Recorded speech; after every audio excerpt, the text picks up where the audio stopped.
Hello दोस्तों, चलिए इस वीडियो में देखते हैं क्लास 10 चैप्टर 5।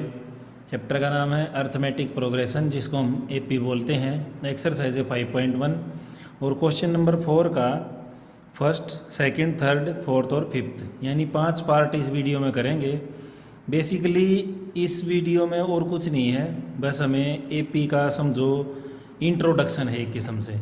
ठीक है, तो चलो शुरू करते हैं फोर्थ क्वेश्चन को। ठीक है भाई, तो फर्स्ट पार्ट देखेंगे। पहले करना क्या हमें इसमें हमें बताना है कि ये जो है ना, ये एक एपी है या नहीं है। ठीक है, और अगर एपी है तो इस एपी की अगली और 3 टर्म हमें लिखनी है। ठीक है भाई, तो फर्स्ट पार्ट में देखते हैं 2, 4, 8, 16 ये हमें टर्म दी गई है। अब हमें एपी का कैसे पता चलता है? एपी के लिए क्या होता है, एक चीज़ देखते हैं हम, उसको बोलते हैं कॉमन डिफरेंस। और कॉमन डिफरेंस क्या होता है?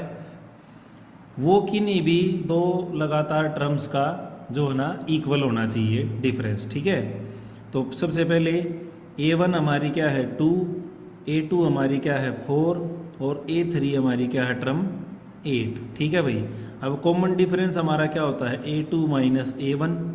ठीक है, तो ये क्या है भाई 4 माइनस 2, तो ये आ गया 2।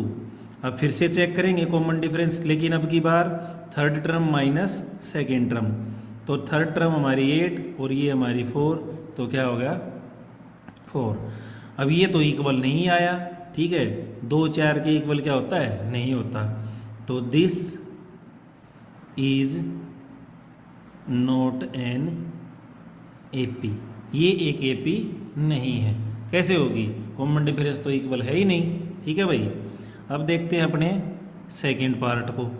सेकंड पार्ट में क्या है भाई 2, 5/2, 3 और 7/2, ऐसे ऐसे आगे तक। ठीक है, अब इसमें हम कॉमन डिफरेंस चेक करेंगे भाई, डायरेक्ट करेंगे। अब की बार A1 A2 नहीं लिखते हैं, ऐसे ही आपको क्वेश्चन सारे के सारे करने हैं।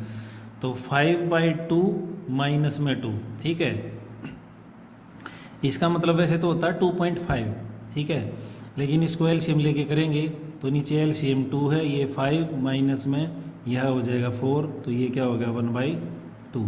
अब फिर से कॉमन डिफरेंस चेक करेंगे किसका 3 माइनस 5/2, एलसीएम आ गया 2 और यहाँ क्या हो जाएगा भाई 6 माइनस 5, ये हो गया हमारा 1/2।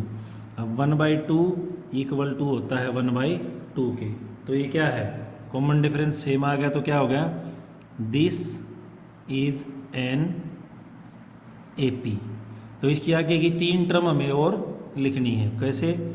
7/2 प्लस में 1/2, एक टर्म तो ये हो जाएगी, एलसीएम होगा इसका सेम, तो ये हो जाएगा 7 + 1 यानी कि 8/2 और ये आ गई 4। ठीक है भाई, अब दूसरी 4 + 1/2, तो इसको मैं डायरेक्ट कर दे रहा हूँ, एलसीएम नहीं आप निकाल लेना भाई। ठीक है, तो ये हो जाएगी हमारी 9/2 और फिर हो जाएगी 9/2 + 1/2 यानी कि 5। ठीक है, तो आगे वाली टर्म कौन कौन सी आएगी? 4 होगी, 9/2 होगी और 5 होगी। अब देखते हैं अपने थर्ड पार्ट को।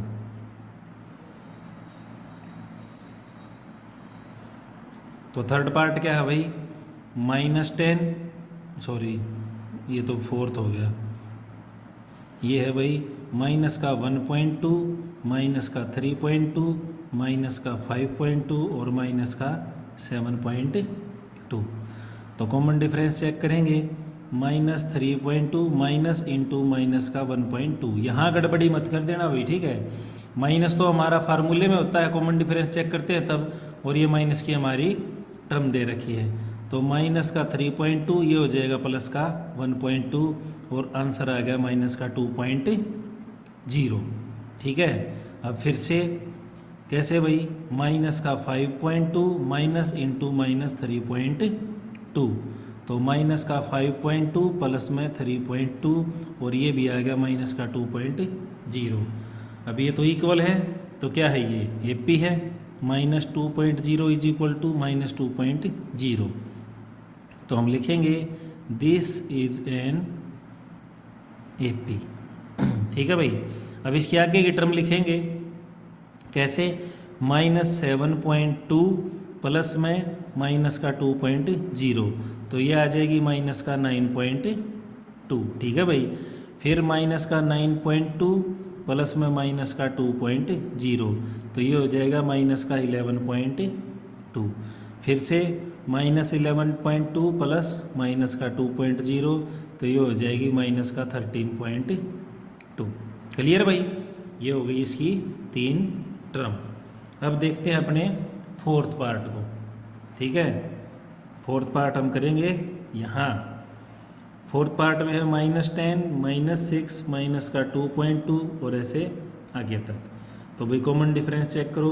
माइनस का 6 माइनस इंटू -10, तो ये हो जाएगा -6, ये हो जाएगा प्लस का 10, तो आ गया भाई हमारा 4। ठीक है। फिर से माइनस का 2.2 और माइनस इंटू माइनस का 6, तो ये हो गया माइनस का 2.2, नहीं माइनस का 2.2 नहीं है भाई, ये -2 है शायद। हाँ, माइनस का 2 है फिर 2 है, तो ये 2.0 ले लेते हैं हम, ज़्यादा कटिंग नहीं करनी पड़ेगी। प्लस का 6 हो गया, तो ये भी क्या आ गया 4। तो अभी कॉमन डिफरेंस हमारा सेम आ गया है, तो यानी कि ये क्या है कि AP है। तो यहाँ हम लिखेंगे दिस इज एन AP। और आगे की टर्म क्या आएंगी? आगे की टर्म आएंगी 2 + 4 यानी कि 6, और फिर से 6 + 4 यानी कि 10, और फिर आएगी 10 + 4 यानी कि 14। तो ये हो गया भी हमारा सॉल्यूशन। अब करते हैं हम फिफ्थ पार्ट को। फिफ्थ पार्ट में क्या है? 3 + √2, 3 + 2√2 और 3 + 3√2। देखो कई बार क्या होता है, क्वेश्चंस को सोल्व करते हैं ना, तो हमें अपने आप ही अंदाज़ा हो जाता है ये AP है या नहीं है। प्रैक्टिस के ऊपर डिपेंड करता है, जितना आप प्रैक्टिस करोगे उतना ज़्यादा सीखते चले जाओगे। ठीक है भाई, तो प्रैक्टिस करो मैथ की। मैथ सबसे आसान सब्जेक्ट होता है। तो कॉमन डिफरेंस चेक करते हैं। 3 + √2 माइनस में 3 से 3 कैंसिल हो गया, तो ये आ गया √2। अब फिर से कॉमन डिफरेंस 3 + 2√2 माइनस में 3 + √2। सोल्व करने में गड़बड़ी मत करना। ठीक है, माइनस का 3 और ये माइनस का √2 ब्रैकेट के अंदर था। ठीक है, 3 से तो 3 कैंसिल, 2√2 से और √2 गया, तो क्या आ गया √2। तो ये आ गया भाई √2 = √2। तो ये भी क्या है?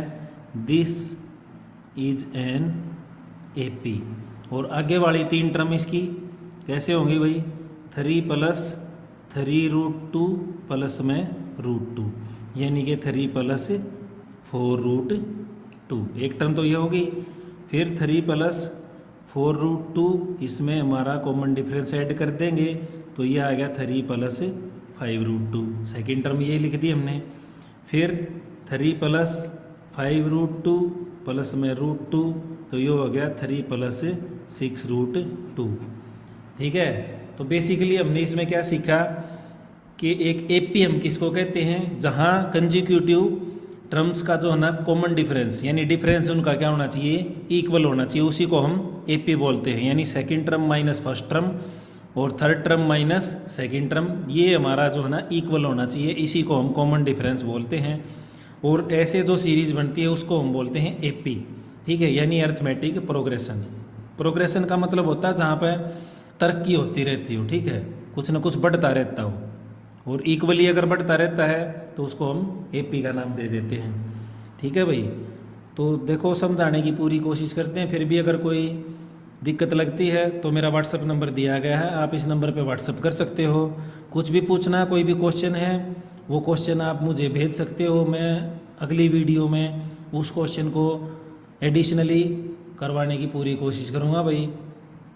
और आपका अपना चैनल है, चैनल को लाइक करो, शेयर करो, सब्सक्राइब करो। थैंक यू दोस्तों।